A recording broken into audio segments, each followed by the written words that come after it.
Hello and welcome to day 2 of World Building Con. Guys, I am absolutely thrilled to be back today with 2 extraordinary guests as we continue with the world that we started yesterday. And don't worry if you didn't join us yesterday, those videos are up and I'm going to take you through a recap. But first, let me introduce the fabulous Cody Pondsmith and the ever-glorious Andy Law. Guys, how are you doing? Doing great. Yourself? Very good. Guys, are we feeling adventurous today? I'm always feeling adventurous, so yes. I think I was the adventurous one getting Andy on, who is full of vim and vigor and absolutely ready to challenge some players with our adventure. Let me introduce these folks properly, for they are far too modest to introduce themselves. Cody Pondsmith was born to game and raised to design. One of the lead designers at Art Talsorian Games and the line lead of the Shadowscar RPG. Very, very cool looking, by the way, guys. I've been having a little peek. Mwah. When he isn't hiking in the backwoods of Washington State or tormenting his RPG group with devilish traps, bitter nemesis, and awkward in-character conversations, all perfect for today, by the way, Cody can be found in his office working hard to build great games for great people. Guys, you can go check out that link, Art Talsorian Games /Shadowscar. Just dropping that in the chat. For the brand new game. Can you tell us about the brand new game in one sentence, Cody? So it's a game of ninjas hunting demons throughout a multiverse. Yes. Yes. Ninjas I want to play demons. that. Awesome. Sold. Yeah, that's like tick, tick, tick. Yes, that sounds amazing. And speaking of amazing, we have, of course, Andy Law, who is no stranger to the World Building Con stage. In fact, I think we've had you every year of World Building Con so far. I do try. I'm so glad that we have. Talk to me, please. We just have a lot of fun. Andy Law is an award-winning tabletop games designer and cartographer and an excitable teller of tales. I didn't say that. It told me to say that. He's best known for Warhammer Fantasy Roleplay, a game he helped design, write, illustrate, map, and produce for longer than he prefers to remember. He's also freelanced extensively with many great companies, including Fantasy Flight Games, Green Ronin, Hunters Entertainment, Chaosium, and Critical Role, where he's currently been doing lots of map making and world building. He's also the CEO of Rookery Publications, an indie RPG and board game company, and he has something to show you that is very cool. Cue Andy. Buy my game! Oh. That's it. The game of malicious minions, where you get to play malicious minions in the service of a patron doing dastardly deeds across the city. Good times. I love this. I think I said before, it gives me Dungeon Keeper vibes, the old Dungeon Keeper video game. And yes, 100%. So, guys, you can check that out, a darkly humorous game of skullduggery and suspicion, at the link that should also be in the chat. Never say I don't bring you good guests, right? These guys are the best. And speaking of awesome, guys, we made a thing yesterday and it was wild, and I'm going to give you a little show. So, he's going to go up. Ella, no. This one. Yeah, there we go. Making it look easy. That's what I'm doing here. So this is the world we made yesterday, and I spent about 30 minutes slamming it onto World Anvil today. So we can see I've given it a little flavor text. We'll zoom in here. Our world, I've called it Zisombra. We didn't give it a name yesterday, but you know, it's a world with a lot of shadows, so that seemed like a good name. It's a world on the precipice where the very fabric of the world is thinning. In the last decade, arcane magic has come flooding into the world, sparking natural-born arcanists, as well as those who are prepared to pay a cost for this knowledge. We talked a lot about goo yesterday, and the kinds of things you might have to do to become an arcanist if you do not sort of magically wake up as a sorcerer one day. But something else appears poised to enter the fray, something darker and more eldritch still. Please forgive my first draft copy, but this is essentially the setup. And of course, if you want to learn how to write little elevator pictures for worlds like this, I do have a whole video about how to do this, but it's always good to end with some questions. So, will you embrace the arcane magic or side with the gods and divine power? Will you use ancient knowledge to uncover to protect others, or profit from this new balance of might versus right? This is the space that we are playing in, guys. I also threw together, Andy, turn your eyes away, please. You're not allowed to look at this. This is my 15-minute incarnate map that I have made with our 3 cities that we created, Wrecker's Reach, Styros, and Boral. This is our starting location that we created. Mobont. So this is where we're going to be kicking off our adventure. And I add a little rumor to the map. You heard a rumor there were recently a lot of strange creatures spotted around the town of Mobont. And of course, because it's World Anvil, I added a Dragon Ball pin with the party. So as they move around the map, we can just keep track of where the heck they are. So this, at a nutshell, is basically what we created yesterday. If you do want to check this out, it is a public world on World Anvil. You can go and explore it. And I've made an article for our villain. So I don't like to use AI art myself personally. So I have created this image, which is a photo manipulation. Of course, Sir Atherley Farthington Bumblestay, our gnome nobleman, very hard to say, that we created yesterday. He has made a fortune through the development and manufacture of firearms, but he's always immaculately dressed and he wears fine gloves and he's a good-hearted bumbling philanthropist, or is he? Because this alter ego is the Ghast, which is why he looks like this in the image. So Atherley is a warlock. And his his arcane powers awakened because he gained a warlock patron from the other side. So one of these eldritch horrors that's coming in is his warlock patron. That eldritch power has given him knowledge that is true, which the players will not believe at first. And that knowledge is that the eldritch horrors were here first and we kicked them out.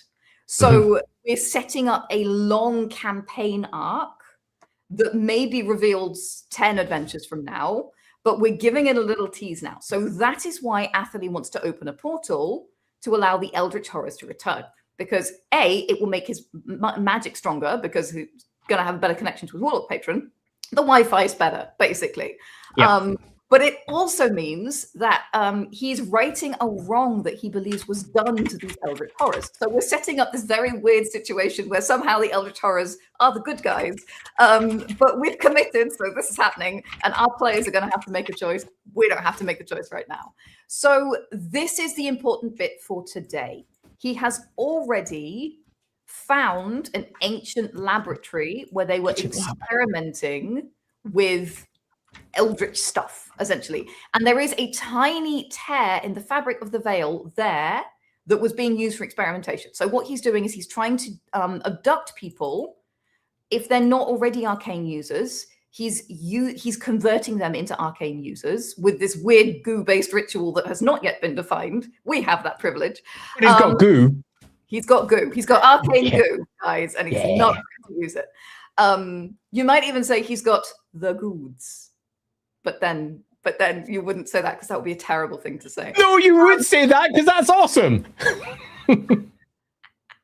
I apologize for my puns. So we know this is what he wants. We know that this is what he's trying to do to achieve this. So he's going to convert these people into arcane magic users if they're not already users, and then he's going to drain them of power in order to open up this tear, in order to power this portal and rip open the fabric of reality and get the Wi-Fi good for his warlock patron. That's what's going on here. So the critical things that we know are visible from this plot, this was all done yesterday in our villain template. The townspeople believe that people are being turned into eldritch monsters. However, Atherley is abducting people, and every time he uses his warlock powers, there is a chance that an eldritch creature crosses over. So they're not, in fact, being turned into these creatures, but these creatures are appearing where the people are being abducted. So that's going to be a plot that we want to include. Our players are going to have to figure that out somehow. We're going to have to give them some clues. There also, in general, seems to be an unusual number of monsters around here because, hey, guess what? This guy keeps using his powers, and so monsters keep crossing through the veil. And that is why, in the first instance, those monsters were all there. That's probably what brought the players here, we think, but we can talk about that. Very quickly, Atherley can transform himself into a creature of shadow, a non-corporeal creature of shadow. And that is his sort of alter ego, the Ghast. He can possess humanoid bodies, dead or alive, for a limited amount of time. Ooh. That has not been defined further. We can do with that as we wish. But I feel like we can create some very interesting encounters with that. Absolutely. And he can also shadow step. So every time he shadow steps, there's a 1d4 chance, or whenever the GM decides it would be convenient to have 1d4, so quite common. Quite common, and that's why there are all these monsters around here. Yeah. Again, we can tweak this, but essentially what we're getting is lots of monsters every time he uses his power. More monsters appear. This is great. We're playing an RPG. We need monsters to fight. Suddenly monsters. This is all carefully calculated, my friends. All right, so final thing to know about Atherley before we start planning this adventure. He is patient, calculating, and extremely intelligent. He's one of them. He prefers to do his dirty work at a distance, using manipulation like political, emotional, financial, or even blackmail to get what he wants. And he might try to scare the PCs off the case using his Ghast persona early in the adventure.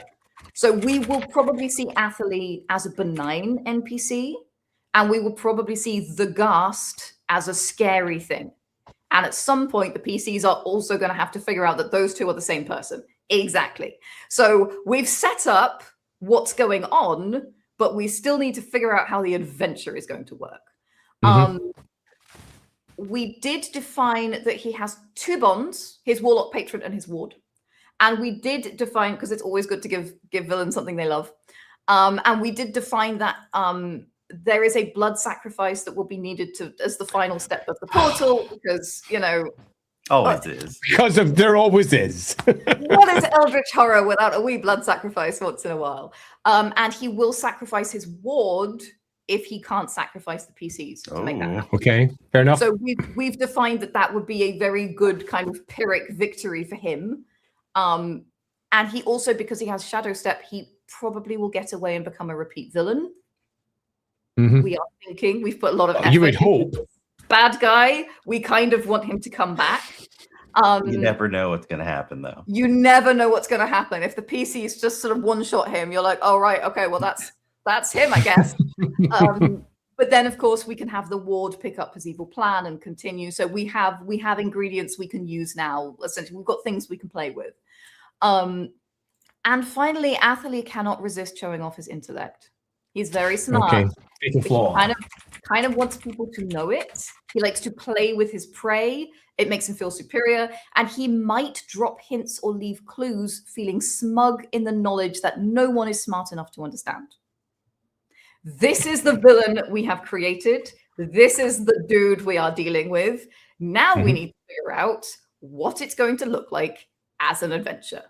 So this, you guys should all have. This is our adventure plot. So over the course of these 2 days, we have started with an RPG setting creation plot. We've done a an RPG setting template. We've done a villain template. Those are all available in the shared folder. Check in the chat. There's lots of information on how to find those.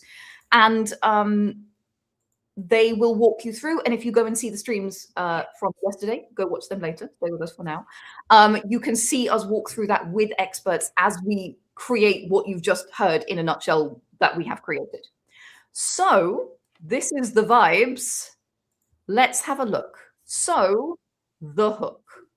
This is where the adventure's starting as far as the PCs are concerned. This is what we're getting them in for. So how does the party learn about the problem? Is there a quest giver? Do they blunder into the issue? What would be a fun or dramatic way to sort of present the party to them? Bearing in mind that this is the introductory adventure for our campaign setting. Andy, what are your thoughts? So when you're starting off any new adventure, there's multiple ways you can do it. The classic, we meet in a tavern. We go off on the quest that happens to be pinned on the wall. It's the classic, but whenever you're creating a new adventure, and particularly one that might be getting pitched to other people for an ongoing campaign, you might want something that's a little bit more organic, something that they could stumble into, the classic stumble into option, something that the GM can immediately go, this is the thing that's happening, or DM, if we're D&D. This is the thing that you currently see in front of you. How are you going to react to it? And I think that seems to be the most obvious hook for a setup like this, because we've got ourselves an established bad thing is happening. So we can have them see bad thing is happening. And they can immediately see not necessarily our bad guy, but the effects of what the bad guy's done, which people will be able to immediately recognize as a bad thing.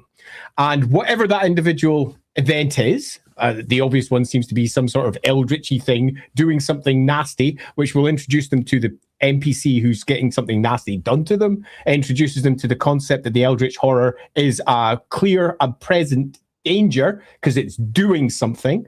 It makes them realize the immediate stakes. This is what we have to deal with. And that NPC, assuming it survives, can immediately then also say, I come from town X. Aha! You should go to there since you saved me. Or something similar, or just help me get back there because they might be wounded, which immediately puts them into a position where they can then speak to the head of said town. Good old, what is it? Arthur Farthington Bubblestay. You can immediately get a potential route through to speaking to the core NPC who's going to be the antagonist. I think that it gives us a potential starting point where we get ourselves a core NPC that could be a potential bad guy that they meet right at the beginning. Because if you lay out the idea that this NPC may have screwed up a summoning, and give them someone that makes them think that the very first person they met is the bad guy, that hopefully takes it away from the main NPC in town. They get to meet the main NPC in town, who then immediately gets to show how clever he is as he figures out everything that occurs and tries to put the PCs off. And then possibly one or two other potential other bad guy suspects inside the town itself as they get there. So you get the core of it from an initial hook. Nice. That's a first stab at the corpse of this one. Yeah. Nice. I like it. Cody, do you want to run with that? What are you thinking, based on Andy's ideas? What are you thinking we can use as our hook here? Based on stumbling upon it, I would say, since Atherley has this ghast form and shadow step, it might actually be interesting for them to come upon him attempting to kidnap somebody. So they see him in his ghast form. We establish the villain. And he shadow steps away, but in shadow stepping, he summons one of these eldritch horrors, and the players now have to protect this NPC from the eldritch horror or protect themselves from the eldritch horror. So they see the villain, he gets away, but leaves something in their wake to fight. So we get a nice entry combat in the adventure. Nice. Yeah. How about it's somebody on the road to Mobont, and the terrified NPC asks the PCs to walk him home. So then we get our PCs into and they arrive. And then of course they can ask him questions about, on the walk, you already have your first sort of interview set up. Yeah, I think that's an almost perfect setup, because it also gives you this is the things that have been happening. Thank goodness you saved me. Oh my goodness. Oh, it's terrifying. This awfulness that's occurring. And they can introduce all the core concepts of what the main hooks for what's occurring inside the town is. You can lay out all the background. They can learn about it. They are bought in with the idea of getting this person back home because, basic human empathy there that gets them back home, or elven empathy, if you will, or dwarf, or whatever else it might be, not elven, get the word right. Get them there. And you can also use the initial part as your first potential clue for who the bad guy is, as they go around whatever NPCs are inside town for whatever reasons are conjured up for why they might want to speak to them. You can have I'll get his name, it's Atherley, isn't it? It's Atherley. Atherley. You can have Atherley actually come out late to whatever particular meeting is involved. Giving the idea that he was actually doing something else elsewhere. That's a classic thing for an important guy to do anyway, which is, I'm here to see important man X. Okay, you'll have to wait a bit because he's an important man doing X things.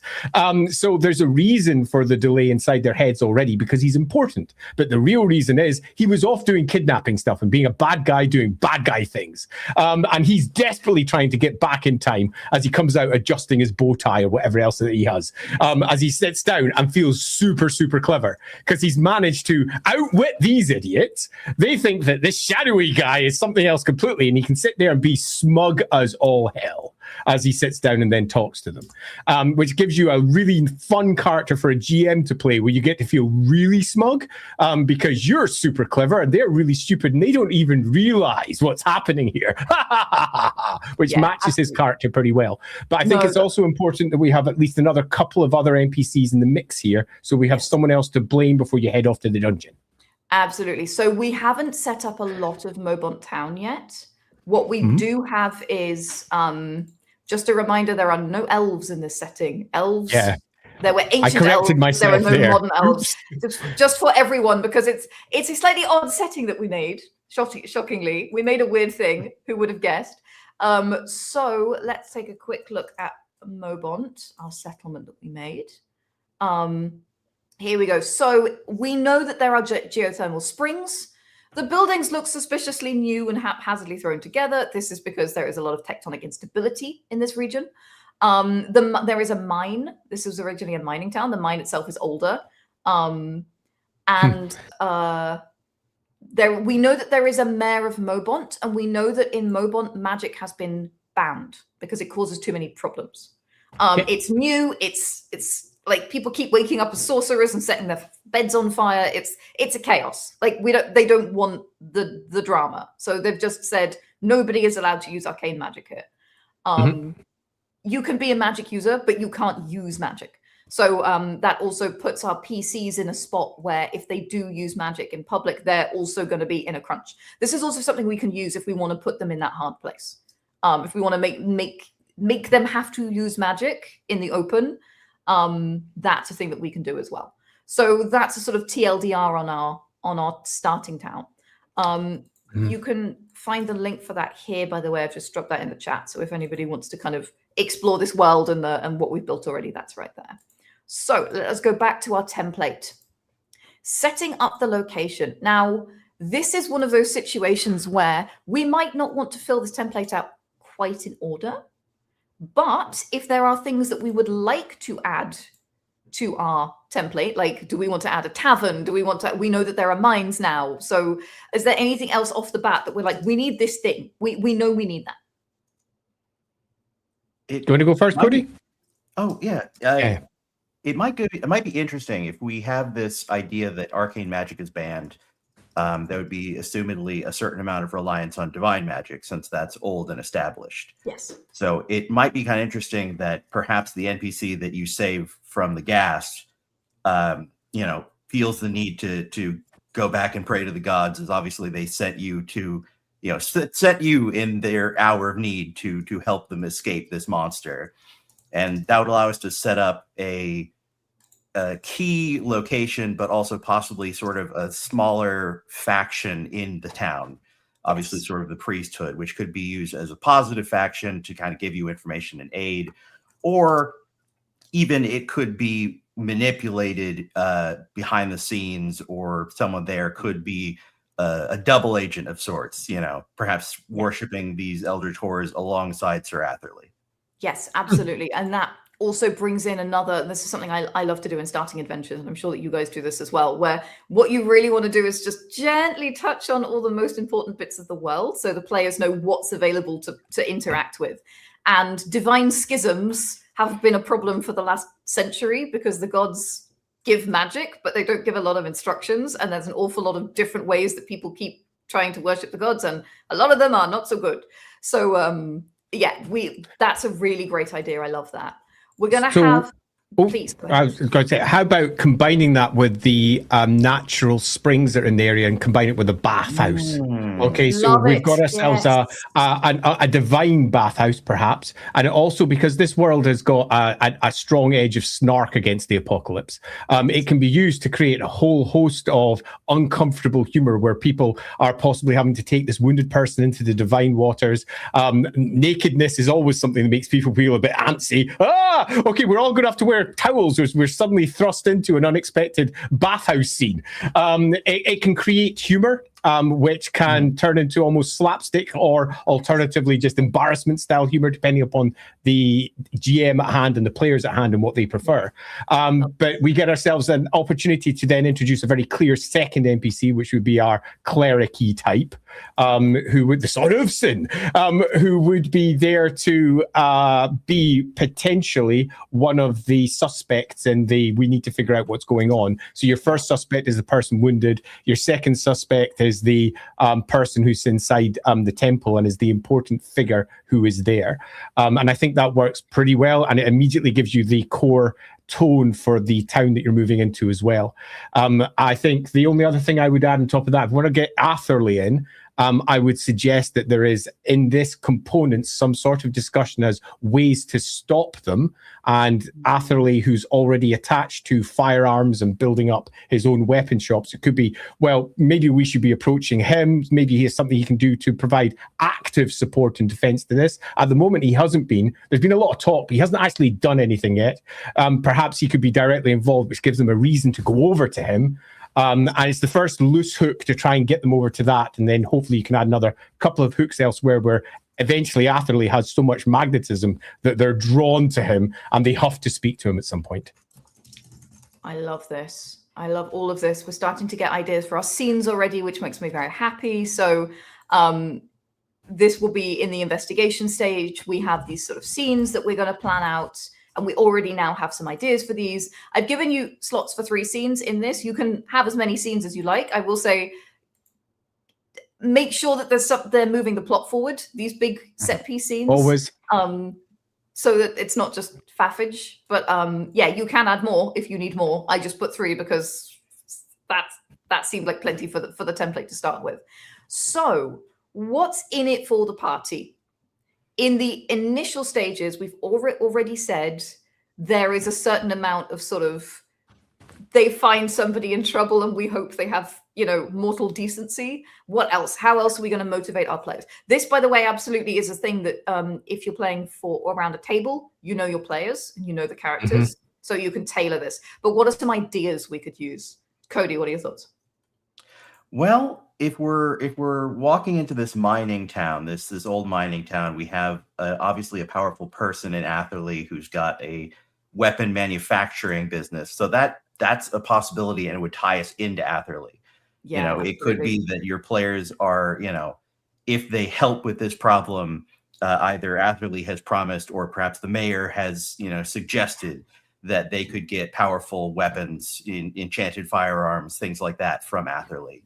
Yeah. So that's one option if your players want power. A lot of times they want something to really, boost their combat capabilities. Yeah. So that's right at the top. We've got equipment gain. It's a great place to start. Players want to be competent and capable, especially at low levels. I'll add another one. When you're dealing with a first party in a first game, and particularly if you're playing at, say, a con or something, you generally want a hook that's so hooked that the players are stuck in engaging with the plot, because there's nothing worse than saying, look at all these amazing things, and they all go, I'm suspicious of these things, I'm now going this way, and you're left going, what the, wait a minute, I have just given you the coolest adventure hook ever, and you're going, I don't trust it, oh, it's suspicious, and they walk off in a different direction. So perhaps the very first scene can be more than just here's the introduction to the local problem. It can also be, here's the introduction to the PC's problem, in that the arrival of the various otherworld gribbly that pops up and the goo that splashes out and the fight that they have, it splashes over them, it causes problems, and it gives them an immediate enervation, and they're now tied to the potential plot, and there might be a ticking bomb in place effectively. If you've been in the world for this, yes, brilliant. So that, whatever that is, yes. So we established that Atherley has a sort of creeping corruption that's going up his hand. So he always wears his very nice gloves because we wanted to give him a ticking bomb, and that anyone who's been converted to magic using the Eldritch goo is going to have a similar issue. So we could absolutely infect at least one of the party with some Eldritch goo. And then in the laboratory at the end, we already knew that there would be a mention of a sort of cure for this or a treatment for this in another of the labs. Perfect. So we know that it will, like, we know that somebody was working on it, but they weren't working on it here. So that gives us more adventure to do.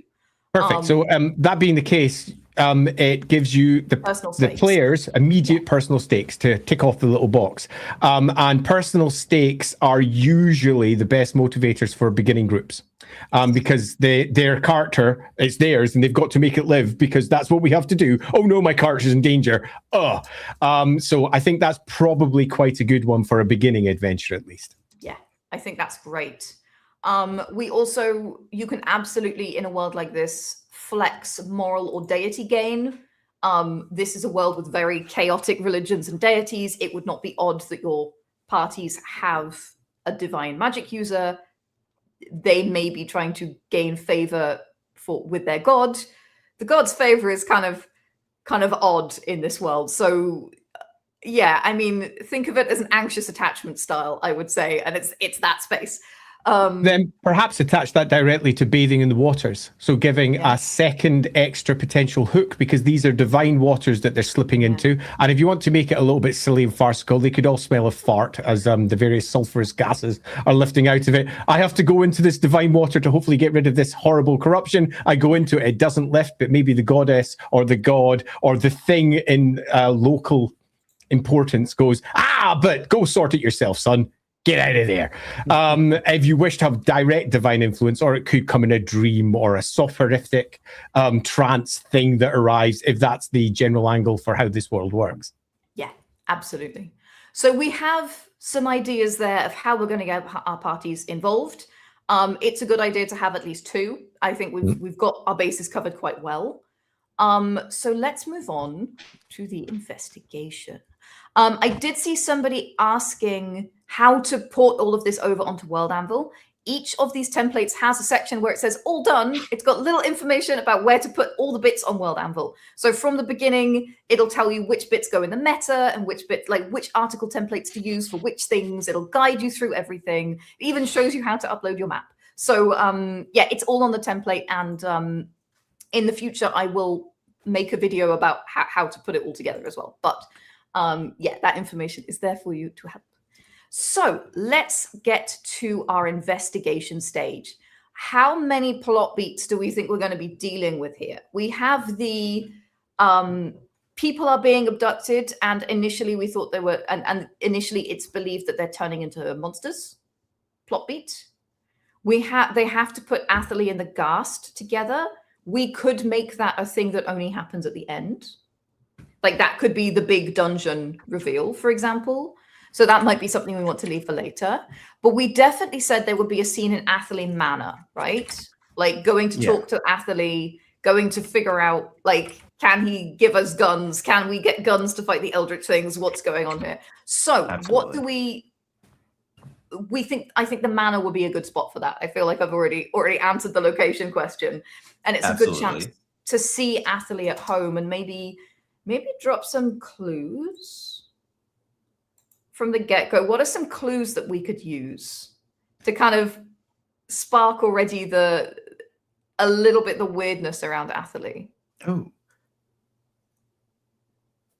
go ahead, Andy, if you have something. Go me go. Okay, I'm always willing to go. I was giving you space. Right, so if we're dealing with Atherley, Atherley is a character who is exceedingly intelligent, who is bright, is sharp, and has probably read a bit too much. So ensuring that is easily understood with immediate descriptions is important. Library seems to be the obvious place to meet him. Somewhere where there's all sorts of books, some of which are perhaps inappropriate.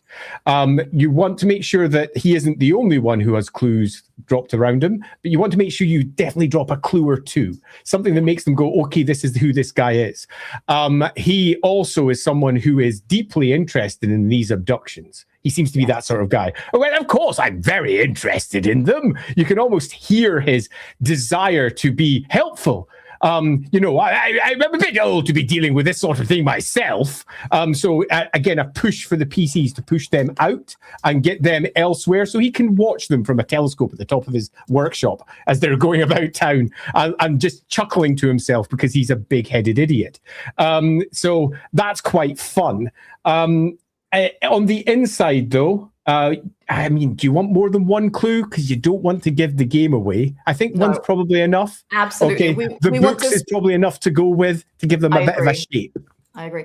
I wonder if we should have books and then some books that are locked behind a door, like the second library that's locked or something. Especially if you can see it. Yeah. Because ultimately you're going to want to have something here that the players can immediately grasp and go, what's this? I don't have an immediate answer. There's no polite way to get this answer, so I will just sit on it for the moment. And it'll give them something when they go away and they have the inevitable PC chat. Who's the bad guy? I don't know who the bad guy is. He's got a dodgy library. I want to get in there. And it gives them an opportunity to have that conversation. It's the smallest of clues, but those small clues can add up. Absolutely. So please go ahead. If we were going there, we want just slightly more. We could even put some amount of, perhaps filigree or shape language on the gate to this this hidden part of the library that evokes ideas of the older culture and the sort of history of the eldritch beings. Not something that necessarily is immediately, an eldritch being on the gate embossed in gold, but something that perhaps if a player makes a religion check or something, they can pick out a sort of similar theme that was used a long time ago. Absolutely. In fact, what we can do is we can give him an artifact or a thing from the ancient Elven Empire, because they were against the horrors, but they were also researching the horrors. So that's a clue that kind of goes both ways, and we know that there is a place nearby, so we can give several people that information, if you see what I mean. We can use that as a totem of suspicion. And I think I couldn't agree on that more hard if I tried, because that kicks it all off. But often particularly if you're building a long-term campaign where you're looking to have not just 1 or 2 adventures, but heading towards 12, the most satisfying are those that start you off with a hook and a problem and a bunch of facts. And then when you hit the end of the campaign, you see all those things that started at the beginning. Here's the answer. So I think it'd be relatively important to have cultural artifacts from the non-Elven Gribbly Empire, things that are good, things that are something that have taken this gnome and made him go, horrors have been committed upon them from his perspective. Great evils have been done to them. These were good people. These are the people that I'm now trying to bring back because of what has been done to them, the horrific scarring to their cultures, and showing it's a bit more moral complexity to the whole situation. But of course, these are going to be almost blank items because they're not going to know what they are to begin with. And that can be a seed that's revisited as you make your way through the second, the third, the fourth, the fifth, as you begin to realize, oh, there's an ancient culture. Who is it? The elves were against them. Wait, what's this? As it goes through adventure 3, 4, 5, until eventually, oh, that thing that he had at the beginning. Oh, this is a lot more complicated, and I don't know how I feel about all of this. Absolutely. And that's something that can later turn up in, these labs. It can turn up in these sort of ancient elven things, but we see one now and we don't see any for 3 more adventures. Yeah, like absolutely. That. So our progression in Atherley Manor, what's our plot beat here? So it seems like this would be our sort of, while the hook is saving this civilian, this would be our point of sort of the first big step in the progression of this. So, this would be where we would meet Atherley. We would get the basic idea. Perhaps this is where the reward of the mission is sort of locked in harder. This is where it directly says you're going to get X when you finish this. And it's an interesting opportunity to have Atherley kind of point them in the wrong direction, or maybe into directly a trap, something that is hopefully, enough that can be written off when they inevitably go through the trap or find that they're on a wild goose chase. Atherley can demur and say, I didn't know, or, whatnot. But something that kind of pushes them in a wrong direction that they eventually will figure out is the wrong direction. And that gives a little more suspicion to Atherley, and also kind of gives them that feeling of like, we're going around, we need to find exactly where we need to be. Yeah, absolutely. So we have. I think you can almost double up on that one and actually have him direct them directly towards the actual problem, which will both endanger them, but will also show how arrogant he is. Yeah, you know, as they send him directly, because he's like, yeah, they'll never figure it out. Yeah, that's exactly where you should look. Idiots. Okay, and so so you you get think, both sides. You think he would send them directly to the laboratory? It's a little bit too close, I think. You want that to be sort of an investigative step that leads them to going, oh, we need to get to that place. So it seems more likely it would be some place that was important to the abductions, or some place that it's easier to abduct from, or something similar to it. Basically some location, as yet undetermined, that is important to him and is important to the abductions, but isn't important to his overall plan. It's basically, oh yes, there's that thing that I've heard about that's over there, whatever it is that you decide it is. And there's also the possibility this is actually scene 2, not scene 1, and scene 1 should maybe be the mayor. Yes, or who then leads them over here. What I haven't written is the bathhouse, and which is really scene 1. Which is really scene 1. Yeah. Do we think that's going to be a scene with a progression and an obstacle, though? Because that's really what we're building here. We're building locations with plot beats and progressions and obstacles. You can absolutely have scenes that are like, we went to the bathhouse and it was super awkward. But the minute they are going to interrogate the priest for information, and then get the information, then there's a progression and an obstacle. And those are the things that it can be helpful to plan, especially if you are newer as a GM, because when you're dealing with information as currency, you kind of need to figure out in advance what you're going to give away and what you're trying to hide. So really, that's what we're trying to do right now. In the bathhouse scene, there is possibility, people have been disappearing and turning into monsters for the last, period of time. So assumedly there would be a certain amount of suspicion on anybody who comes into town. So especially if one of the players is, an arcane caster, or hasn't hidden the fact that they are, or even if they are of a divine caster persuasion, but not of the one that this priest specifically is associated with, then getting information out of the priest at the bathhouse could be its own challenge. What about if the Ghast comes back? So what about the Ghast has a second attempt to try and abduct this NPC, and they manage, and suddenly the NPC is gone, but this monster is there? And I'd say right at the beginning, you're perhaps a bit too fast, because if we go from an abduction scene, which is the hook, scene 1 really, and then we go to the bath and we have another abduction scene, it makes it quite fast in terms of the narrative beats. We'll want to have a bit of a pause, some time for them to reflect, go learn something, and then possibly after speaking to Atherley, that's when that occurs. And if the PCs are in the right place, they might be able to stop it. If they're not, the person gets whipped away from the sauna. There's an active ongoing thing, possibly even Atherley, having sent them off towards the location that's relatively important, then goes himself and takes them from the sauna, keeping the progression and the pace onwards. On the sauna scene, I do think there is one other aspect that might be worth diving into a bit, and that's that if we're going with them being corrupted, and possibly the original target is also showing some form of corruption, then there's the panic that comes with that. That in some respects speaks to their immediate need for information. They speak to the cleric. The cleric of the sauna is a bit, I'm not sure about you because you could be the one responsible. You could be really certain. But if you want to, I'm not really certain about this. Atherley knows a lot about this, really learned, knows all this sort of stuff, may be able to help you, gives you an immediate lean over to there. And if they're looking for learning about local news, they can then say, and the mayor's obviously been collecting all of this, we're really worried. So that gives you 2 immediate other people to speak to.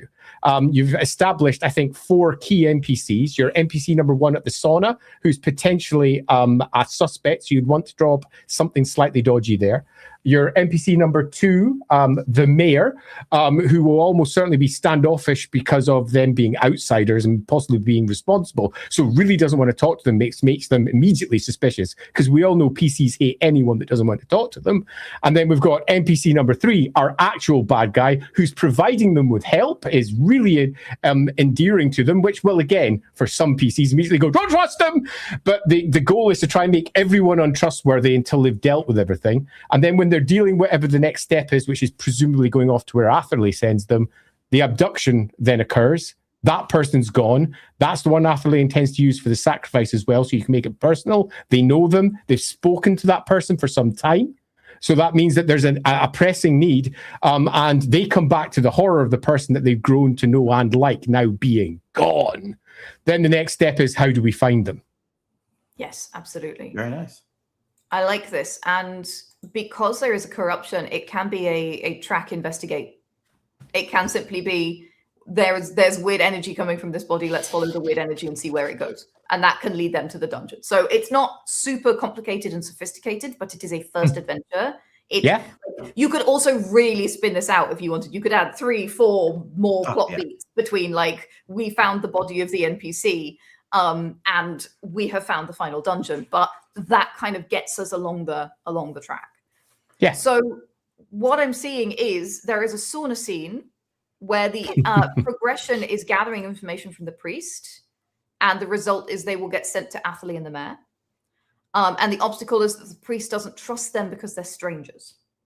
So they will have to do a bunch of social encounter stuff in order to get the thing. And I just put in the notes books, because I feel like establishing that the priest also has loads of books would be a good way of setting him up as another kind of learning.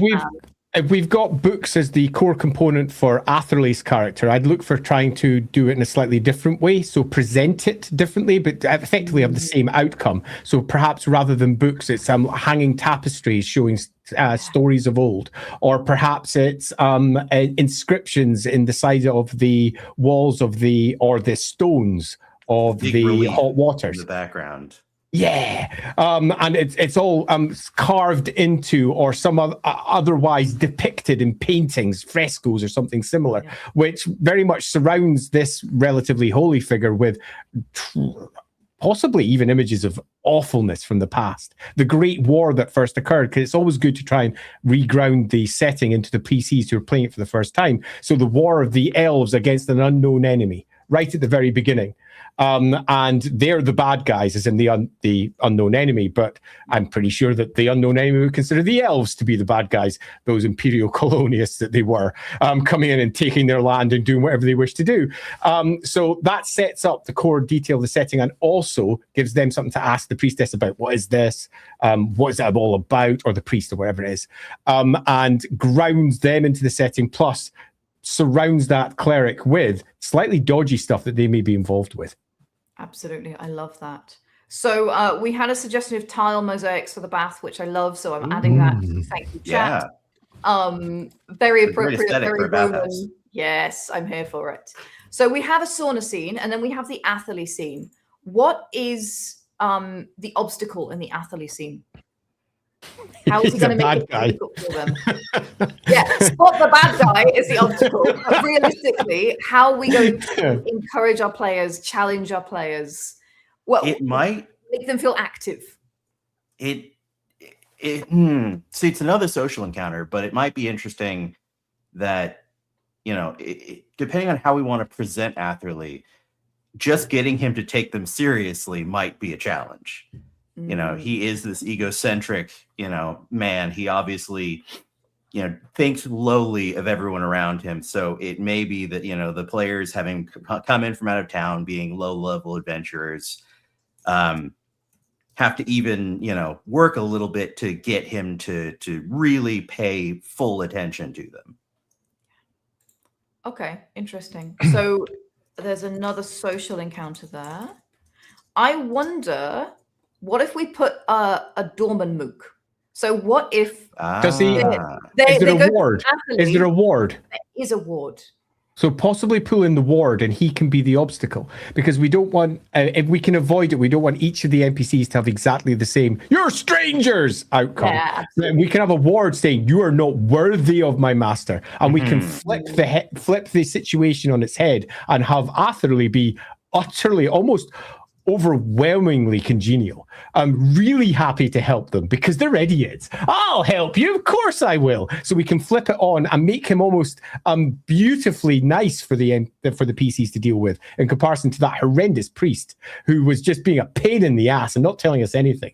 In comparison, he's lovely, but you got to get to him. So you got to get past the ward, and it gives us an opportunity to express that ward character who is genuinely worried. Worried about what the PCs potentially represent. Yeah, the ward is also an arcane user.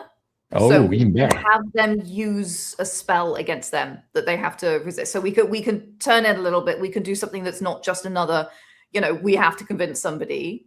It shouldn't be an all-out battle. But maybe if we turn it into a fight by scene 2, potentially, it will potentially ruin the meeting that you have after. So you might want to do that as the ward is the one that oversees what the PCs do when Atherley sends them off, and then throws a spell into it. Okay, because he's concerned that the PCs are actually learning something important, and he panics, genuinely panics. He's like, "Holy shit, they're going to get my master!" Ah! Okay, does something which is illegal and shouldn't be done, and then can be spotted running away or doing something else, which can even be the route how they get back to it. He's an idiot, unlike his master, and he literally just runs off to where his master is, doing stupid master things down in the mines, for example. So what does that mean in terms of the social encounter? Like, I'm looking for real specificity here to make As sure. in the Atherley Manor one. Yes. So the Atherley Manor. So are we thinking specifically it's going to be another social encounter? I think this one's a social encounter, and then we can turn the other one into something a little bit different. So we have an unfriendly and truculent ward who's going to try and stop them from seeing Atherley. And the progression is going to be that Atherley is going to send them where? He's going to send them to a place where several abductions have taken place, and he knows it because he did it. People don't know exactly where it occurs, and anyone who's magically sensitive or who is aware of stuff like that will be able to go, whoa, several things have happened here. It's not just 1 or 2 or 3. Okay, and he'll just pose it as, I heard one of them went missing over there. And he will use that, them going off to do the second abduction elsewhere. So he's got them out of the picture because he's clever, and it gives us an opportunity to show that he's got some intelligence. Okay, so a pitch. We know that this is a place where there is a lot of tectonic activity. What if there's a ruined building that wasn't rebuilt, like a ruined farmhouse or something where they just said, let's not bother? Yeah. And it's like a local kids hangout. The kids go there on the Saturday night. Spooky haunted manor that nobody goes. Haunted manor. Yeah. Okay. So the waters are magical as well. The waters could be gaining their magic from the geothermic, whatever is underneath.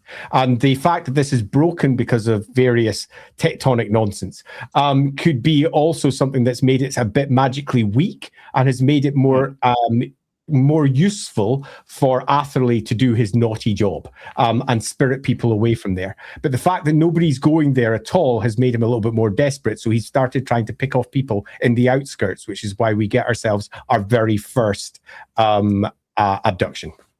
Okay, amazing. So we have a spooky haunted farmhouse where the kids used to hang out, but nobody goes there anymore since the abductions started getting really crazy. Yeah. That's what we're doing. So we need a new progression and obstacle for our spooky haunted farmhouse. Cody, what are we thinking?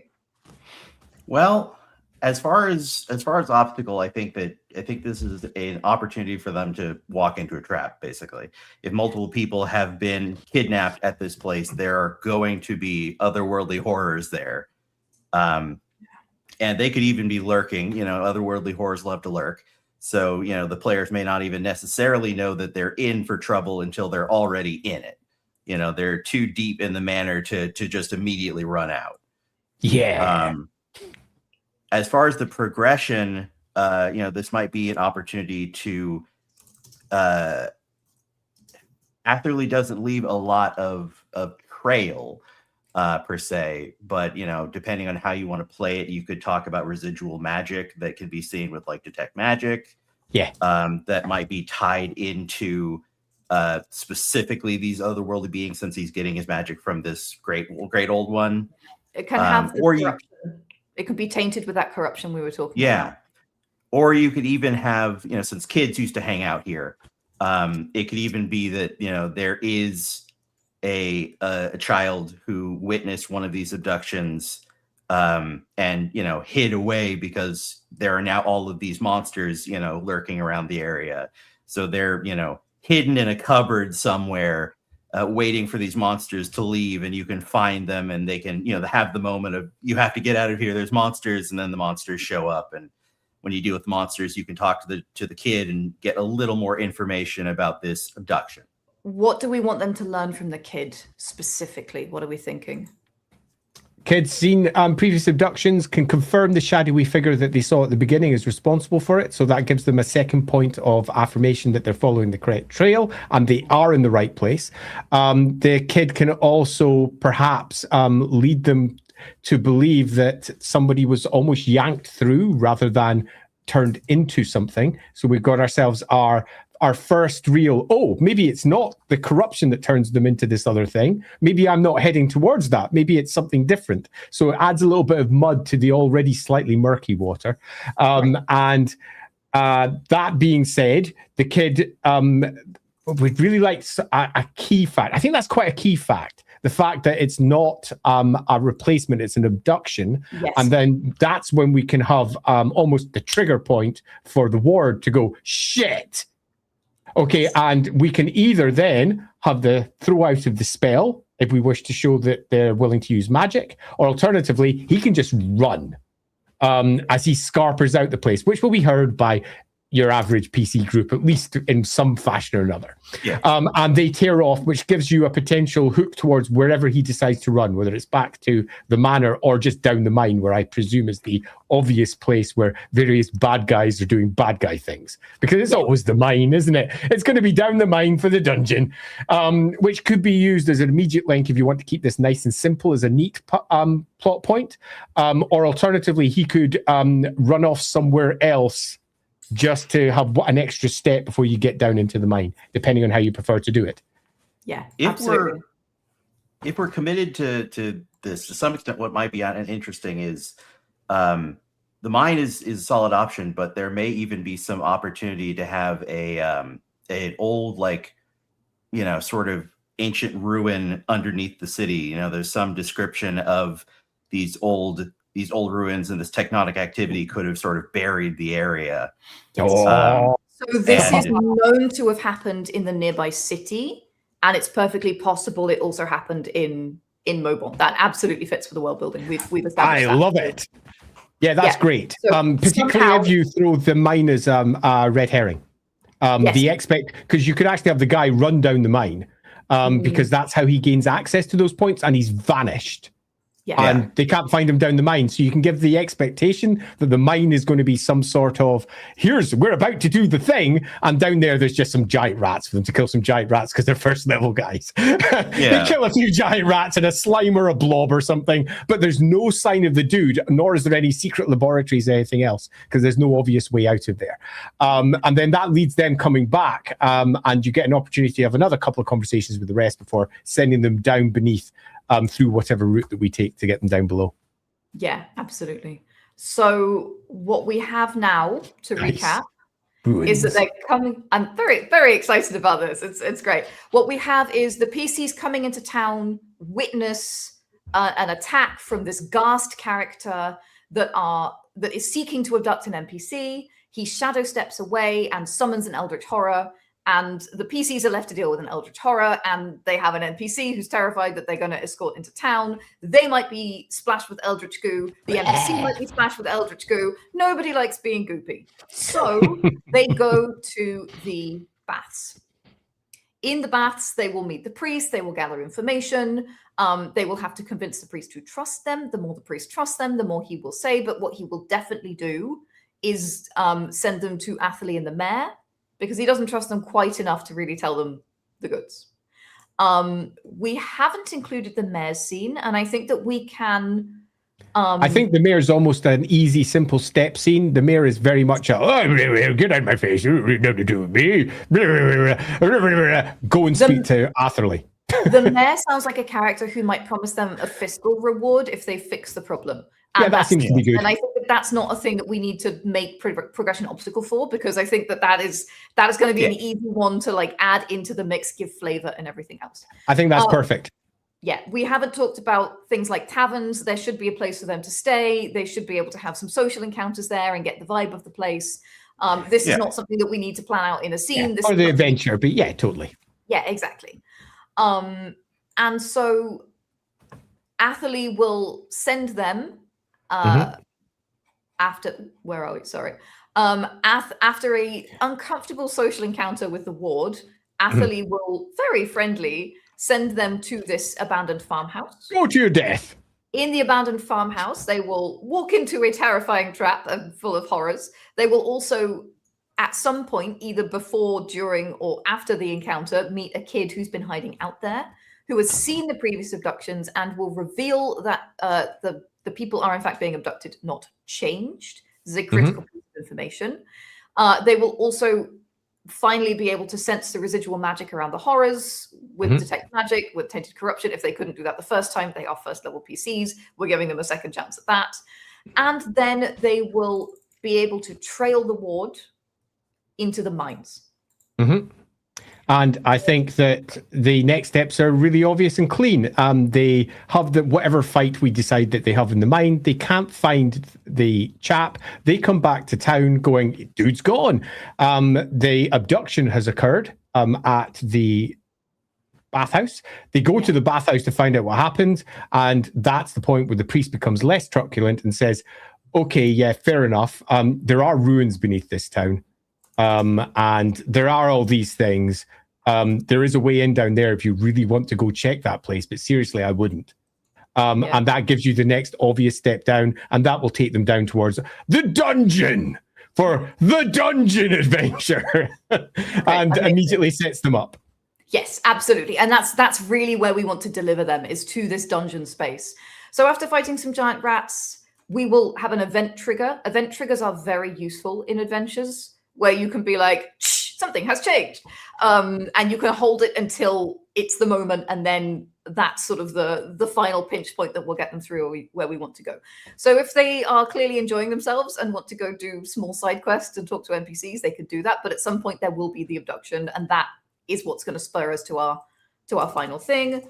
The priest, I'm just writing notes here, will reveal the ruins beneath the town.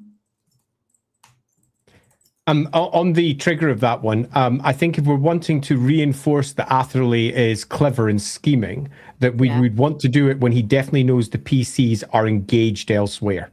Yes. So that could happen at multiple points. It doesn't need to happen exactly at that point when we do it. It could happen if you want to get things moving really quickly. It could happen when they go to the haunted house. If you want it to go a little bit more slowly, it could happen when eventually his ward comes to him and says, they've got all this stuff. Okay, so he just waits for the right moment when they're sent off somewhere else. You could leave multiple points for trigger. But the general idea is when they're away doing the mine stroke haunted house bit, that one goes unless the PCs really want to do other stuff. Yeah, absolutely. I think this is all great. There was a question in the chat about how many sessions we think this is going to be. Is that something that you consider as you write your adventures? Is that something that you pay a lot of attention to, or is it something that you let it happen? Cody. Go ahead. Oh, okay. I'm just saying it's one. That's all I'm saying. It all kind of depends. I run 6-hour sessions, but 4 is, most people. So, I would say this would be one session for me. I think depending on how locked in your players may be, it might be 2 sessions, especially if they want to, wander around town and talk to people a bunch. Yeah. Or they're extremely cautious. Yes. Yeah. Yeah, very genre savvy players can be a problem too. Yeah, I would suggest that if you're building this, say, for a con adventure, it's clearly a sample con adventure, anything from 2 to 4 hours if you kept it tight. But if you're sitting at home and you're just wanting it to live and breathe, and you've got yourself a breakdown for the world building that you've done for the town, and you've got a bunch of NPCs and a bunch of cool locations. They're not necessarily tied to the adventure at all, but they all could provide extra incidental detail. It could easily turn into 2, maybe 3 sessions, because that's what it's like when you're relaxed at home. So it could do both, but the target point from the perspective of if you're writing this at home and you wanted to sell it professionally would be, this is a 1-session adventure to get you to grips with this world, to let you understand its key details, and to get them down into the next step of the adventure, which is let's bash a dungeon. Yes, absolutely. This is a classic introductory adventure for a setting. Yeah. So that brings us to the dungeon setup. What will the PCs already know by the time they get to the dungeon? We're still playing this information game. What do they know? What don't they know? What are we going to reveal at the 11th hour? So what do they already know? Andy, break it down for us. All right. They know that there are abductions taking place, not a change from one thing to another. So they've learned some information concerning that. They know that the ward is dodgy and maybe the one that's doing it all, because we've got ourselves an alternate potential bad guy there, which is good. They know that the local cleric is probably on their side, and may be useful to ask for help from. When they're going into this place, they know precious little as to exactly what they're going to find down there, which is good, because it gives them something to investigate and something to uncover. They also know that whoever is doing this, and for whatever reason, it involves people, and a fair number of people doing something. And we can presume that this is the various abductions he's taken place to try and open up this gate. And he's at the very last, he's done 11 before and he's about to hit 12, or whatever this particular ritual involves. He's on the last parts, and our PCs are hopefully going to get down there just before it all goes boom and the portal opens up. But I would suggest also that, just as a loose idea, it's always good to have the portal opens up option as well, because there's nothing like PCs failing and having to cope with the ramifications of their choices that really helps nail a setting down and a session. It makes it memorable. When you fuck up, when everything goes wrong, everyone gets a little bit antsy about it all, and they're like, "Oh, we didn't do as well as we could do. Can I just reload? Can I just reload? Oh no!" And that's one of the fun things about tabletop roleplay. You can't just go, "Oh, well, I'll click my save file and redo this conversation." So having all of the options for what could go wrong will be a fun part of it as well. Amazing. So what's still going to be a mystery when they go in, Cody? What are we hoping to reveal or tease? By the time they go in, they're not going to know who the ghast is, but they might think it's the ward, or that the ward summoned it. They're not going to know even really why the people are being kidnapped. So they're going to be going to this ruin with, as Andy said, very little actual information, but an idea that something is happening down here, and that, I feel like if we have dropped those clues, we have the ghast, we have the otherworldly creatures, we have the ruins under the city, then obviously it's got to have something to do with these eldritch horrors. So it can kind of be a big mystery, all tied into something is happening with these eldritch horrors that needs people. They're going to assume sacrifice because, obviously. And, that will give them just that little bit of push of like, okay, if we don't go fast enough, then these people will be sacrificed and something bad will happen. Mm-hmm. Perfect. So the other thing I'm adding, which is a world building detail, is they won't know it's an ancient lab. So that's another thing. And that's important because this is going to set up a lot of stuff for future adventures. It's going to set stuff about the world. So they know it's a ruin, but they don't know what one extra detail that I do think is worth noting. And that's that whatever they encounter, it's important that when the dungeon part of it is designed, that there is a method of cleansing the obvious taint that they're carrying, so that they can feel there's some progression. There might also be, if you prefer, a method of arresting it rather than cleansing it. So basically saying you are under constant threat, you must move on to the next part of the adventure, because if you don't, this arresting of this corruption is going to eventually fade away and you're going to be in as much danger as you were before. So something that keeps them hooked into the adventure is probably a good thing. So one of the things that we've established, I think I mentioned it already, so forgive me if I'm repeating myself, but they will discover that there is a cure for this taint, but it's not in this laboratory. It's in another laboratory. So that's going to keep them going. But I do like the idea that they discover a method for keeping it at bay, But then there is the full cure that has been researched elsewhere. I think that gives them a really nice hook to continue on this adventure, continue exploring more labs and libraries and these sort of ancient spaces, which is what we want, right? We want them to eventually uncover the mysteries of the world. Okay, so how are we going to use our dungeon to reveal that the Ghast and Atherley are the same person? I think there's a Go ahead. No, there's a possibility that you could have more of the otherworldly artifacts down there that tie directly into the ones that Atherley has in his manor. So that's one option. Andy, please go ahead. Yeah. I would suggest this is your climax. It's the obvious climax. The point when the players realize that their suspicion of the ward has been completely misplaced, because the ward is at this point obviously a bad guy, and he is. But he's not a bad guy for the reasons that they suspect, because he's not the one who's actually doing it. And we get an opportunity to pull the rug out from underneath their feet, particularly if at the climax point the ward is there doing wardy things in preparation for Atherley doing his stuff. And they're like, ha! I have arrived to confront you, bad ward man. And then the Ghast attacks, which will be a bit of a surprise, or something similar, giving them an opportunity to go, oh, maybe he summoned the Ghast. Oh, I'm not quite sure what's going on here. And that's the point where you want to, just as they're getting relatively convinced they understand it all, for it to be clear, because of something that they do, preferably, that Atherley, in fact, is that Ghast. Perhaps something that they do in the room causes a magical outburst, interrupts the ritual that they're doing, which causes a ripple of magic and disrupts the Ghast spell, leaving him for a moment completely exposed as he goes, crap, and shadow steps out. Giving you that opportunity to see who he is. But it feels to me that this is the obvious conclusion, because you want them as PCs to have figured it all out and to have that nice last twist at the end, which then leads them into the next step of the adventure, because they've now got a proper bad guy to go chase. They've got themselves a taint that they have to somehow deal with. They've got themselves a ward who's either alive or dead, depending upon their actions, who they then need to bring to justice, whichever particular form of justice this particular party prefers. D&D known for its murder hobos. It's very likely he might not survive this.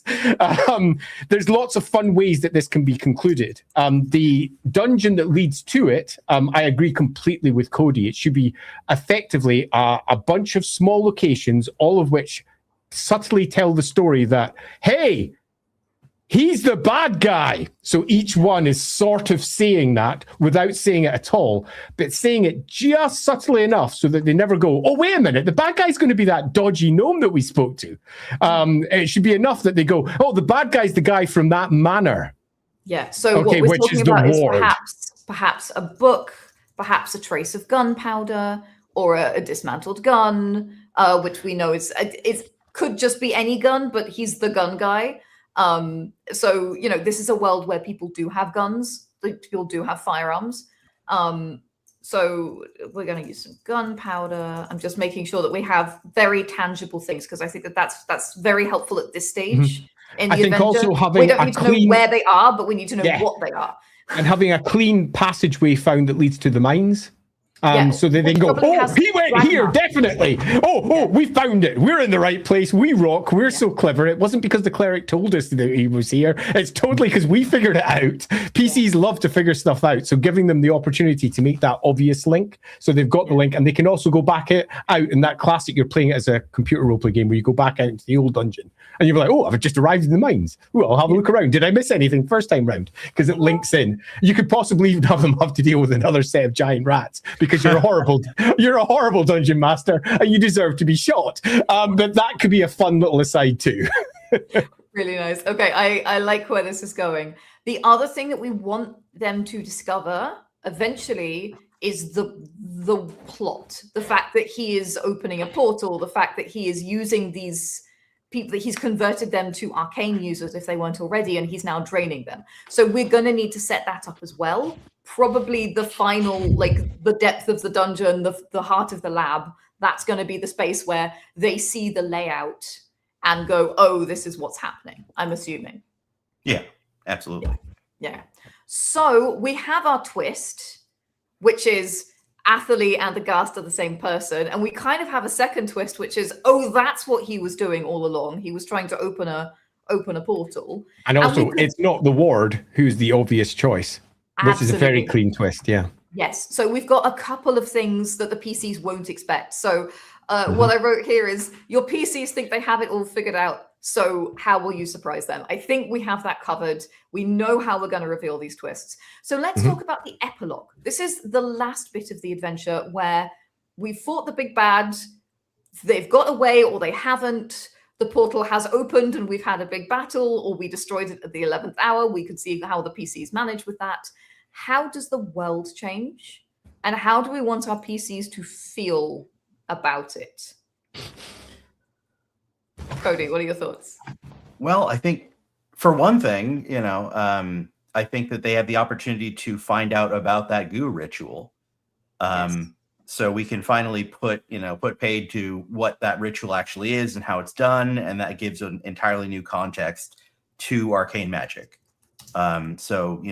That kind of changes the way they look at it. And to some extent, it will probably put a pretty bad light on arcane magic because of this, horrible ritual. Yeah. So that might change their entire outlook on it.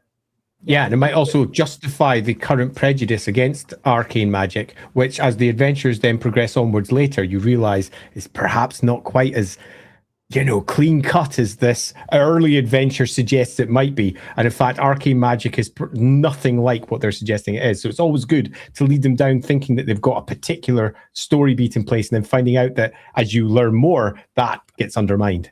Yeah, which fits very nicely with what we're going to do with the Eldritch Horrors as well. So that's perfect. How do we want our PCs to feel? Do we want them to feel like it's been a clean victory? Do we want them to feel like it's been it's a bit of a grubby victory? What are our thoughts? I think desperate for sure. There should be some desperate for a cure, still tension.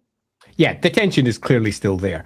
And depending upon the tone that you want, you can undermine that tension with potential advantage in ways they don't expect. For example, if we've now lost our gnome and his ward, who's responsible for the factory? Does that return to the mayor? Does that return to the town? Does an opportunity open up there? Hey, would you like to run this for us? Do we add a whole host of, hey, we're actually doing some base building as an RPG offering here? You've got a base building opportunity here where you could even use the town as the base that they eventually are working with. And their first acquisition is the gun factory or parts of it, depending upon exactly how you want to do that. So they get both a sense of reward, potentially fiscal from the mayor, potentially spiritual from the cleric, potentially quite physical from a more business style one from the gun factory, which could be opened up as an opportunity there. So there's lots of advantages, but the actual story beat is actually a bit of a downer. The story beat is the bad guy got away. There have been a lot of sacrifices in this place, and it's awful. And these sacrifices are using arcane magic. One of the PCs might be an arcane magic user, is using arcane magic, and it's bad, man. And it's coming from these horrible demonic entities from beyond, terrible Gribblies. And you're involved with that. There's lots of downers that can be wrapped up into this. So making sure that those downers are counterbalanced. I'd say beyond that, the only other thing that I think is missing is probably the humor aspect. And I think that probably once all of this is in place, that you go through each one and go, what can we do to undermine particular points of the tension here, because the setting itself as core as its ideal, it's got a bit of that ridiculous lower decks humor running behind it all. That doesn't mean it doesn't have big moments of emotion and pathos and all the rest of it, but it does mean that we want to have a little look at each one and have a slight re-examination and go, what can we do to make sure that something funny lands or something interesting lands that will make a smile spark across the face. Yeah. And those are the moments where I would make the mayor hilarious. I would make the tavern funny. There'd be some ridiculous tavern game that they play that they can do a few skill checks on to feel like they're doing something. Yeah, exactly. I don't know, pin the frog on the pin the frog on the portrait or something Pin the really frog. stupid. Pin the frog on the spike. The opposite of pin the tail on the donkey. Pin the donkey on the tail. But that kind of thing, into or a some tail. like really stupid drinking game where when something happens, everybody drinks. Like those are the moments where you can really bring in a lot of levity, so that the dark scenes feel darker as well. Andy and I did a whole podcast on horror and sci-fi and comedy and those things. And particularly because I agree so hard here, because we're going to have some pretty dark elements to this tale. There is sacrifice and there are demonic-like entities. So having humor will make them, if anything, look darker, because you've got a strong contrast between the levity that you have over here and the darkness that you have over here. So I could not agree with you more, Janet. You really want to have the idea that there is possibly games, possibly things to engage with. But for each one that you do, when you create it, you kind of want to make sure you're also telling the story of the setting. So if you're making an interesting game, like Pin the Donkey on the Tail, you've got to make sure that that's telling possibly a local tale about the donkeys that got cut in half when the mine fell apart because of the tectonic difficulties. Possibly the donkey that survived, which is funny, and it only had 2 front legs and it went around on wheels for the rest of its days. You know, something a little bit silly, okay, and possibly the donkey goes past in the background with its wheeled legs. You don't want to be playing on disability is funny, ha ha ha, but you want to do something that reinforces the story of the place with whatever game that you create, so that each time that they're engaging with something that's possibly amusing, they're also learning something about the setting at hand. Yeah, absolutely. So we have great stuff here. The goo ritual has been revealed. It changes the way they look at arcane magic. The goo, and again, that's funny. Like, call it the goo. During the climax, I mean, they've all got to get gunged. Every last player has to be properly gunged. They open up a thing and it goes splash right in their faces, and they're like, bah! And it's going in their mouth and in their ears and up their nose, and it's just awful. Yeah, they do something else, and then the gunge comes out, and they're like, oh, this is the worst. Yeah, that's always fun. And actually, you can give them then an epilogue scene in the bathhouse. See, now that's what we're talking about. Yeah. And, see, it's all coming together, guys. Being slimed is a key part of this adventure. Should be a key part of all adventures. I feel like they're going to have free entry to the bathhouse for life. I feel like that's going to be one of the player rewards. Like whenever they come here, they can just go into the bathhouse for free. We finished our adventure, and yes, we're off to the bathhouse again. We're covered in whatever this particular adventure's horror show is. Yeah, good times. I love this. So we know that our PCs, they're still going to be tense. Some of the players will be corrupted. There's a small hope of a cure, but there's a big problem there. The bad guy has gotten away. And when we go to wrapping up loose ends, of course, we have that whole power gap in this place now with the factory that we've already talked about. Yep. Are there any other loose ends we want to wrap up? Whatever happens with the ward is going to be a loose end as well. That is a loose end, and I think should be left as an unanswered question for the GM to resolve with what happens in time. So, sorry, DM, we're D&Ding, where the DM can literally say, is he alive? Here's the obvious options. Is he really wounded? Here's the next bunch of options. Is he alive? And if he's alive, what information is he definitely not going to share? What information is he going to share? How brainwashed is he by his master? Is he completely? Is he not? So this is where this character gets potentially a real moment to shine. And depending upon how you want to write it, a classic of the more humor-sided ones is that he's eventually going to become their core ally. Because that's often how these ones work. The one who starts off as the almost sneering bad guy ends up being the opposite. Or possibly is the one that convinces them that maybe over time that they're in the wrong about their overall assumptions about what the world is. And there's something else. And they come back to him in jail at a later point and turn him into an ally as they realize that there's a bigger plot. But this is more later. This is like maybe Adventure 6, Adventure 7. But you're establishing a potential core NPC for later plot beats, and if that character dies, then you can cover that up with journals, notes, or any other random nonsense that you particularly want. Yeah, I love that. So we have a power gap with the factory, we have the wards. How about the next adventure setup? I feel like we've got lots of hooks there. Cody, can you set them down for us? So I think the next adventure setup, we've talked about this concept that there is a cure somewhere. Yeah.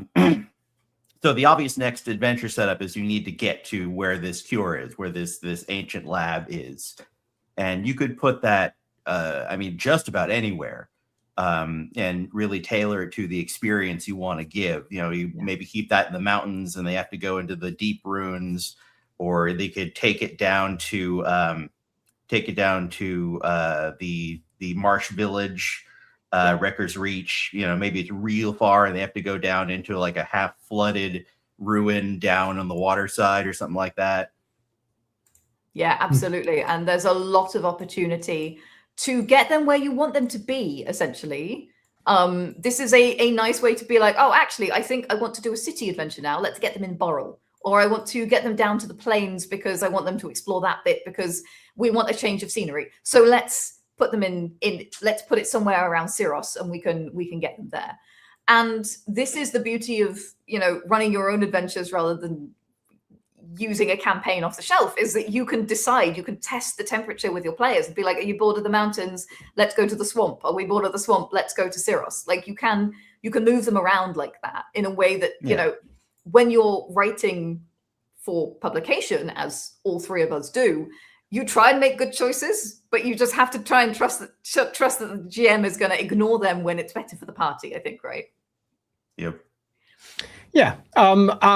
If you want to make it exceedingly clear what the next steps are, as part of the conclusion, if you're wanting to reinforce the idea of precursor technology and situations and the great wars that came before with the elves and these eldritch horrors, you could very easily have some sort of, it's a classic for so many scenes in movies where they encounter the old 3D star chart. The type of thing where it just pops up and all the ancient labs in lurid green light and swirling through with magical energies pop up all over the place, of which the studious character, assuming there is one, can try and scribble it all down before it fritters away and the entire room shifts because it's tectonically unstable.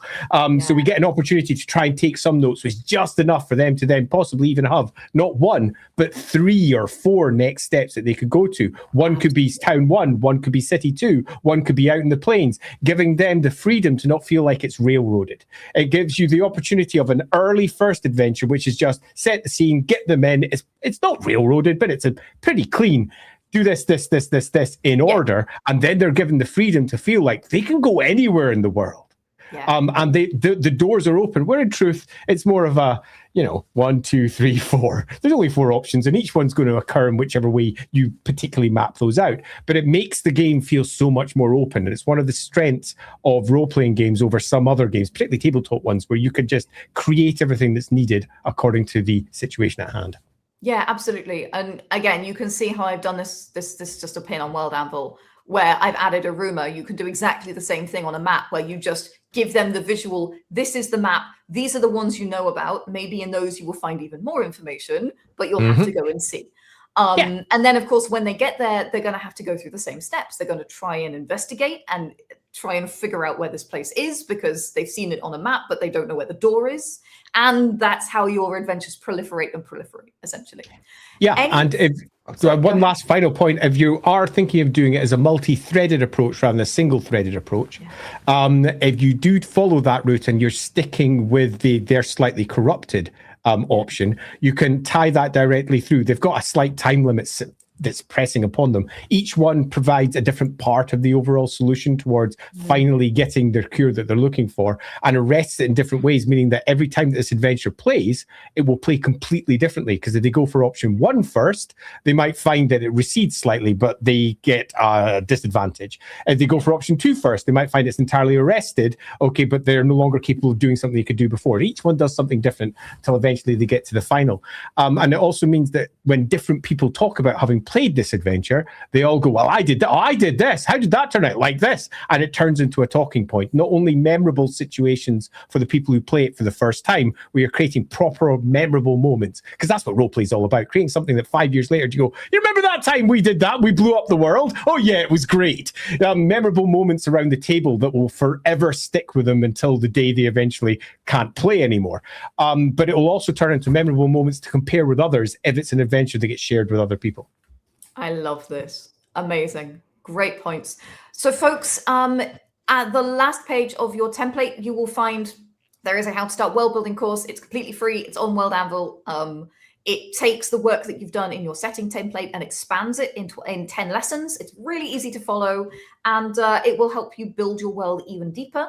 There's also a Get Started course if you are new to World Anvil. And of course, I've got your back. Every single page has information on how to put this on World Anvil, which template to use, where to put things, how to manage. It's even got tips like use jump links so you can navigate through your adventure more easily when players do something you did not expect. So that's all up there. And of course, I've got your back. There's a bunch of extra materials with ideas, a bunch of side quests if you want to thread a side quest to expand your adventure a bit further, a whole guide on how to plan your plot twists. There's a bunch of stuff there. So you can check all of that out, and hopefully it will be extra helpful. Final thoughts on this dastardly adventure we've created today. Cody, what are your thoughts on this one? I may have to run this myself at some point. It sounds really great. I think we're gonna have fun. I think we will. Maybe here, maybe on the World Anvil live stream, Cody, we can get you back and you can run it for us. Oh, that'd be awesome. I'd watch. My final thoughts are, this is why I like building adventures. It's because it's creative, it's fun. It really sinks you into a setting in a way that simply reading a book doesn't. The second you start having to use a setting rather than just read this setting, it turns into something real, palpable, characters, situations, that world building detail that you've added. For example, arcane magic follows this rule. Suddenly you have to see it in practice, and then you have to justify why people have those ideas, and characters suddenly become a bit prejudiced or a bit strange or a bit weird, and your world gains detail. And it's only through discussing what the world's actually like through the adventures that you truly understand it in a way that simply writing about it alone sometimes doesn't really get you to understand. So adventures rock, and seeing this one and building it with Janet and Cody has been an absolute delight. Thank you both. You are awesome. Thank you so much. Once again, folks, my amazing guests for this session have been Cody. Go check out his new game, it's Shadow Scar. Have been Andy Law. Go check out his incredible game, Dark Deeds. And yeah, we have more to come because, folks, the final dungeon must be planned. And Wolfgang Bauer and Amanda Hammond are coming next to help me do exactly that. We're going to try and figure out what we're putting in this dungeon. Good luck. Our players. Where does the glue go? Will be a critical question we must ask. And generally trying to deliver the maximum of ooh with the minimum of fuss. So that is all coming next. Of course, we have our final dungeon template. It's more of a dungeon checklist because templating dungeons is a little bit more of a challenge, but we will guide you through all of that coming up next. And in the meantime, it's time for a bio break. So grab a drink. You can stay in the chat as well. Keep hanging out and share what is going on with your adventures, because I know that you have been building along. So I want to know about your twists. I want to know about your weird villains and their plans and what's happening and where is it all going to go down. All up next. Folks, thank you so much. We will see you soon. Cody and Andy, you are amazing as always. Biggest love to you all, guys. And we'll see you shortly. Bye. See you, everybody.